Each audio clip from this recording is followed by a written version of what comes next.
3, 2, 1. Who are you? I'm Brad. What do you play? Diva Heroes. So, just as a background here at Galaxy Buster, on Fridays we actually play Edison format. How did you like the first Edison format tournament, man? I really enjoyed it. It's definitely a different change of pace from current format.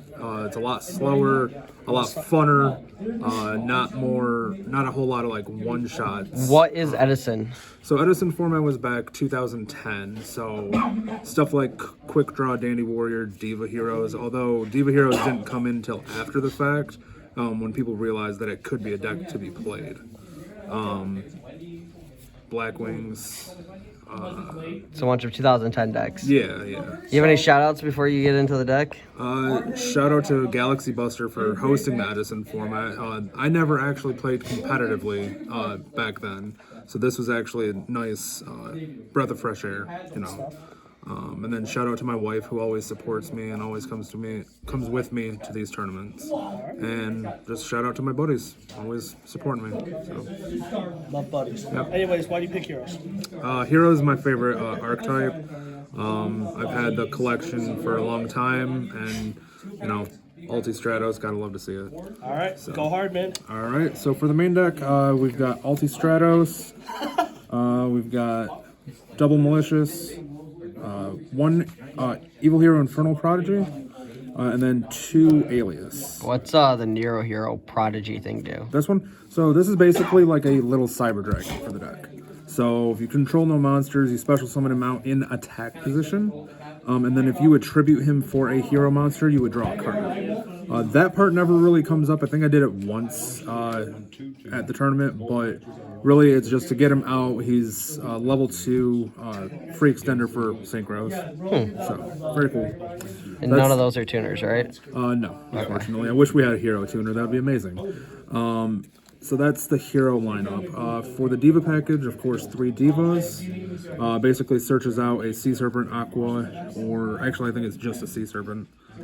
Yes, just a Sea Serpent. Which will bring out the Spine Gilman. And then I've also got 2 Snowman Eater and 1 Treeborn Frog. Snowman Eater is insane. It is.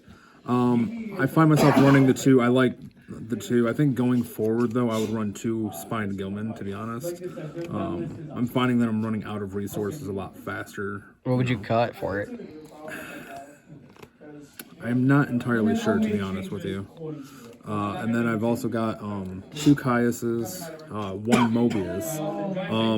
Monarchs are a hell of a drug, man. They are, especially when you got stuff like the Infernal Prodigy, the Treeborn Frog that's just so free, you know. And then Gores and Sangan. So that's the main monsters. How many people did play around Gores?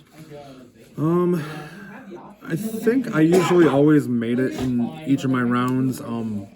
Sometimes it helped me, sometimes it didn't, to be honest. Yeah, nowadays people don't play around that kind of thing. Right. For the spell lineup, Triple Miracle Fusion, best card in the game, or best card in the deck, to be honest with you. That paired with Future Fusion is just nasty, because you just send like a Melee and a Water Monster, grab 0, and then you basically Miracle Fusion, get out a second one. 2 turns later, you get the second Ab-Zero. This was pre-errata Future Fusion too, yes, bro. Yep. So it's kind of nasty. Oh, yeah, card's cracked. And then you got the Emergency Call and the Rhoda. You call it 1 at the time? It was, unfortunately. You know what wasn't that one? What's that? Upstart Goblin, which I got 2? 2. I'm only running the 2. I find that deck space was kind of a little bit tight, but of course, you know, 37 card deck is a 37 card deck. Oh, for sure. So I've also got Brain Control and Mind Control in there. All about controlling people.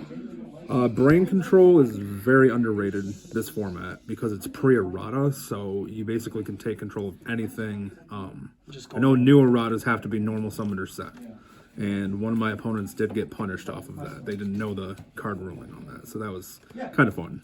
Made my day. And then the Power 1-ofs, Heavy Storm, MST, Lightning Vortex, Giant Tornade, and Book. A lot of back row removal.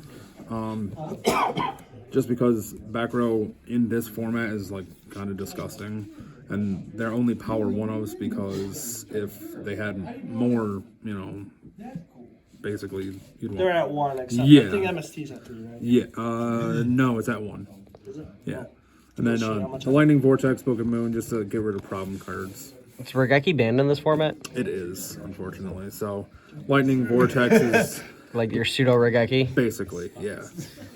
That's And the budget, then Becky. for the trap cards, we got the Mirror Force, Why I have trust issues. Torrential Tribute, Solemn Judgment, 1 bottomless. You can run 2, and I find myself sometimes needing the second one, but I didn't run it. 1 Phoenix Wingwind Blast, and then 2 Phoenix Chain. Was Mirror Force at 1? Yes, it is. Another quick question. Why do you play Trap Dust Shoot? So Trap Dust Shoot is actually in my side deck. And why do you play Gemini Spark? Because I didn't have it at the time, but I do now. So it will be worked into the deck. So that is the main deck. For the extra deck, we've got the boy himself, Absolute Zero. Cards busted in this format. What's he do? So basically, when he leaves the field, he destroys all monsters my opponent controls. He also gains 500 attack for every other water on the field except for himself. That part really doesn't come up, but the nuke of the board comes up a lot. There was a funny interaction on one of my duels where someone had used Judgment Dragon, popped the board, including Absolute Zero, and then the Absolute Zero ended up popping his Judgment Dragon. So that was really, really nice. It'd be nice to pay 1,000 to lose everything. Yes, exactly. Love to see it. For the synchros for level 5s, I've got the Sea Dragon Lord Gishilnadon, the Magical Android, and the Allied Justice Catastor. I find myself making those 2 a lot more. Just getting another water on board fuels the Absolute Zero, and then Okay. So for the people that don't play Edison a lot, you want to summarize what these cards do? yeah. So for Gishilnadon, when he comes out, if a level 3 or lower is sent to the graveyard, his attack becomes 3,000 until the end of the turn. His base attack is 2,300. Magical Android basically gains you 600 life points during the end phase for every psychic you control. And then Catastor, if it battles a non-light, it destroys it automatically, basically. I find myself going into the Catastor a lot, and I really like that. Had a couple different matchups where that was just kind of It's like the broken. construct of the format. Yes, yep. And then for the level 6 synchros, we've got Brionic, which was pre-errata, Goyo Guardian, and then Iron Chain Dragon. Iron Chain Dragon could probably be cut. I don't see myself going into that muchly, but these 2 I do. And they do. So the Brionic, not once per turn. You can discard cards from your hand to return that many cards on the field to the hand. So, and it's non-once per turn because of the pre-errata, so it's kind of nasty. And then Goyo Guardian, when it was pre-errata, it does not need an Earth Tuner. And then if it destroys a monster by battle, I can special summon that monster that it destroyed. So, pretty strong for Edison format. What about our chain dragon that just like hit away? Iron Chain Dragon, basically, He mills 5, I think, right? yes, he does, yep. I remember that card from Dragon Rollers. And then I think he burns as well. It's the only debris dragon target. Yeah, I think if he burns you within battle damage, then he sends the top 3 cards of your opponent's deck to the graveyard. Oh, So, I mean, it can come up, but I probably would cut this for something else. do you know what that would be yet? I do not, unfortunately. And then for my level 7, I've got the man himself, the Black Rose Dragon. Shout out to the Starlight Rare. Nuke the field. Right, he How many nukes the Black field. Roses do you own, Brad? Because you're the Black Rose guy. I would say probably 30 or 40, to be honest. How many Ghost Rares? I've got 1 Ghost Rare Unlim, 1 Starlight. I'm in the search for an ultimate Black Rose Dragon. Is it your favorite card in the game? It really is, if you couldn't tell by the playmat in the field center. And And his eventually I'll and get his profile sleeves. picture. So, and then for the level 8s, I've got Dark End Dragon, Colossal Fighter, Stardust Dragon, Red Dragon Archfiend, and Thought Ruler Archfiend. And I remember all these cards very fondly. Thought Ruler used to be really hard to out. Just 'cause Yes. so what do all these do for the people that don't play Edison? So Stardust, if something would be destroyed, you can negate it by sending him to the graveyard. And then he summons himself back at the end phase. Back, yep. So Colossal Fighter, he gets attack points based on the number of warrior monsters in the graveyards. I believe it's both players' graveyards. And then if he's destroyed by battle and sent to the graveyard, you special summon a warrior. So it's pretty cool. I can special summon Summon back my Stratos. Stratos so I and can pop get some free cards. body, yeah. So that's pretty cool. Thought Ruler, like Alex said, was pretty broke back in the day. can't target that boy. Pay Yeah. 1,000, right? Yeah. You can pay 1,000, negate the activation, destroy it. Red Dragon Archfiend, he's basically a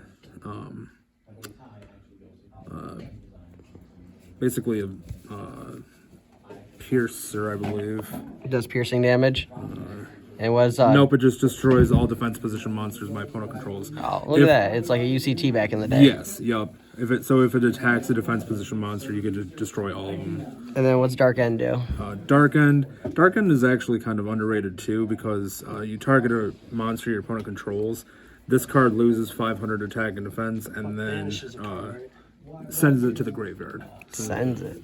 Yeah. Used to be a prize card. Yeah. So that one was kind of an underrated card, to be honest with you. I've used that a couple times in the tournament. And then for my side deck is kind of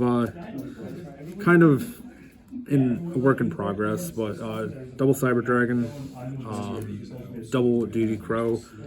Didn't realize that this was unlimited, so probably I would cut something out to make a third one. Marshmallow, basically for free body to deal your opponent 1,000 damage, and then It can't be destroyed by battle, it right? can't be destroyed, yeah. So then the following turn, I just tributed it off for like Caius or Mobius, which is nice. I run the E-Tele package, 1 E-Tele, 1 Krebons. It's just another tuner for the Synchro players, and it's just free. Scapegoat, get 4 extra bodies on board. And then I don't believe I can tribute these. No, you can't tribute Scapegoat tokens, but you tune with them. Yeah, you can tune with them, which is really nice. Especially with Diva, you can just go right into like Brionic or something like that. That's not broken or anything. Right. And then I've got 2 Noblemen of Extermination. Shout out to my buddy Travis. So basically, he was the one that told me to tech this in my side deck. And so basically, it destroys a set spell or trap card on the field, and then if it's a trap, you have to banish the same one from your deck, basically. Yeah, it's like Nobleman across out, but for traps. Yep. And then for the traps, the 1 Dust Shoot, like we talked about earlier, I do like it in the side deck, but I can see where people would probably, like to main it better, especially with going first because you have advantage. Gives you a lot of knowledge too. Yeah. 2 Shadow Imprisoning Mirror, stuff like Black Wings, stuff like Gravekeepers back then was just, You like it over Consecrated Light? So I didn't think to run Consecrated Light until after the tournament. I saw other people siding it, so probably. What is Concentrated Light? So it's a level 1 fairy, I believe, with 0 attack and defense. You can't special summon dark monsters and it can't be destroyed by battle. Yeah. So it used to put in work against Black Wings. Yup. So going forward, I probably would. I do like the Shadow Imprisoning Mirror as well, though, but it is a lot slower than what the other one is. And then Wall of Revealing Light, just in case, I need to protect myself from being attacked. And then 1 Starlight Road. I'm like 99% sure that Wall of Revealing Light's still at 1 right now. Yeah. So, well, yeah, that's the deck. What place did you get? I got 3rd place. What did you play against? So round 1, I played against Christia Turbo, or like Fairy Turbo. Is that Marty? No, it was my wife. It was kind of gross because I didn't realize that Valhalla of the Fallen could just special summon it for free. So that kind of scared me, but we did go to game 3 and I won that one. Round 2, I won against like the Earth machines back in the day. It was like Machina Fortress, the red, green, and yellow gadgets. Machina Turbo? Yeah. And then round 3, I did lose to Dandy Warrior Quick Draw, I believe. And then round 4, I beat Light Swan. Dandy Warrior Quick Draw is probably the best deck that format. Yeah. So, Good old Judgment Dragon blown up absolute. oh yeah, for sure. Anything else you want to add before we? No, I think that was pretty much it. I do like the Edison format. If there's anyone in the area wants to come out Friday nights at 6, it's really awesome. So yeah. Well, check us out, Galaxy Buster TCG. We are in Otisville, Michigan. Check us out on our Facebook and our TCG player page, and we are out. Don't forget to like, sub, and subscribe.